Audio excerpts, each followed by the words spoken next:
একজন American influencer যার নাম ক্যানিয়ন মিমস, তিনিও এই অ্যাবস্টেন ফাইলগুলো খুব মনোযোগ দিয়ে পড়েছেন। তারপর বলেছেন, যদি শয়তান তার পুরো প্ল্যান সফল করতে কোনো বাধা পায়, তাহলে তার জন্য সে একমাত্র বাধা হলো ইসলাম। এই দুনিয়ায় এখন যদি কোনো সত্য ধর্ম থাকে, তাহলে তা হলো শুধুই ইসলাম। এটা আমার কথা নয়, তারই কথা। আমরা আজকে সেই ইসলামেরই প্রতিনিধিত্ব করছি।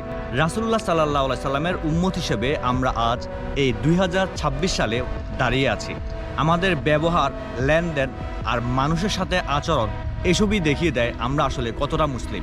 যারা এই অ্যাবস্টেন ফাইল নিয়ে গবেষণা করেছে, তারাই বলেছে তাদের সবচেয়ে বড় টার্গেট হলো ইসলাম। তারা চায় ইসলামকে ধ্বংস করতে, ভেতরে পরিবর্তন আনতে, ইসলামকে দুর্বল করে দিতে। আমাদের উচিত সবাই এক হওয়া। এই ফিতনা থেকে আমাদের বাঁচতে হবে, আমাদের ঈমানকে হেফাজত করতে হবে। আল্লাহ আমাদের হেদায়েত দিন আর হেফাজতে রাখুন। আমিন। জাযাকাল্লাহু খাইরান।